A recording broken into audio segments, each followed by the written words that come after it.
Let's head back to Victoria. We're talking to Walter. Hi there. Hello. Thank you for taking my call. You're welcome. Many analysts are very positive about Crescent Point because they say that company generates significant cash flow. But I wonder how can this relate to the fact that, at least according to the information I was able to obtain, PE ratio of this company is 267, income growth is negative, and payout ratio is over 1,000%. I will hang up and listen. Thank you very much. Was he looking at the right numbers? So, Walter, all good questions. So, Crescent Point, we do hold some shares, although I will say we've probably trimmed the position by about a half in the last little while. The reason we own the stock is that over the last year, they changed what they were doing with their dividend reinvestment policy, which we felt ultimately was dilutive. And they have changed the way you can reinvest dividends, which we think is ultimately good for the stakeholders. Having said that, the energy sector is not one of the leading groups in the market. Very specific areas of energy are good. For instance, if you have very strong growth, some are doing better. And if you have very strong sustainable yield, some are doing better. This does pay a nice yield at 7%, but the stock has backed off recently. Specifically relative to your question, I think you're not doing yourself a service by looking at earnings, because really they're not the right metrics to look at in an energy company. You want to look at cash flow generation. And so I'd suggest you go back and look at those numbers, which might paint a different picture for you. They do pay out a significant portion of their cash flow, right? It's not an insignificant payout. But the 7% yield is attractive, and they've got wonderful assets. Management's doing a pretty good job of monetizing. So good company.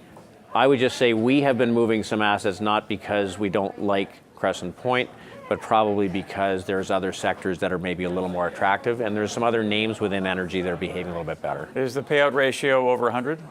It's right around 100. Mm-hmm. Okay, here's Bill. He is in Pelham with the next question. Go ahead, Bill.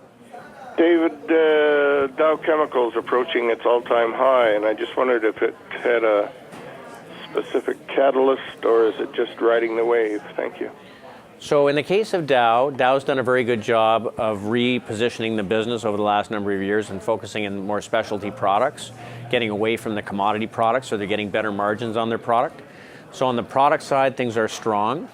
On the other side, again, chemical company, their costs are relatively low because of what's going on in the oil and gas industry.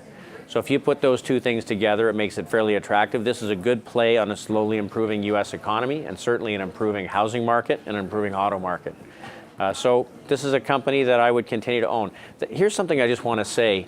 If we believe we're in a secular bull market, you should expect stocks to do better than you expect.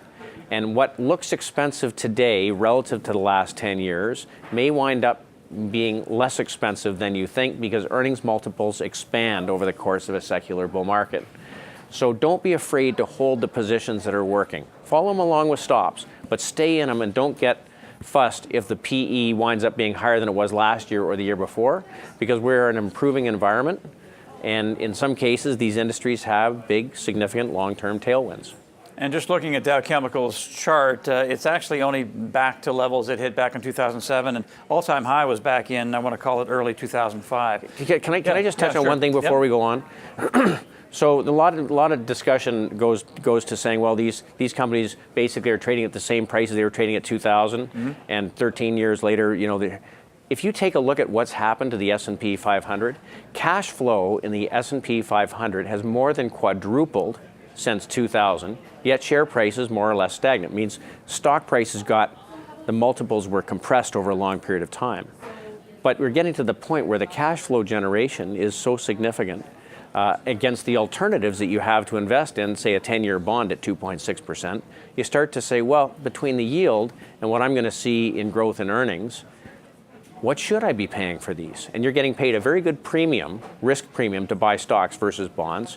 And these companies are very reasonably valued relative to where they were 12, 13 years ago. So the stocks have to catch up to the cash flow. Right. So the earnings caught up over a 12 or 13 year period, and the cash flow didn't just catch up; it got way ahead. These companies are very efficient with their balance sheets today, and bull markets don't tend to come to an end until you get some kind of recession. 8 out of 10 bull markets end when you get a recession. The economy is growing so slowly, and there's been such little inventory build and such little excess built into the system. You don't tend to get a recession until you get a boom in inventories and a boom in growth and a boom in building, and then everyone says at the same time, oh my goodness, we've overdone it. They pull back, you get a contraction in the economy, you get a recession. So as one analyst said to me recently, it's hard to have a car wreck when you're driving 10 kilometers an hour. Right? This is a great world. Low growth, low inflation, low interest rates.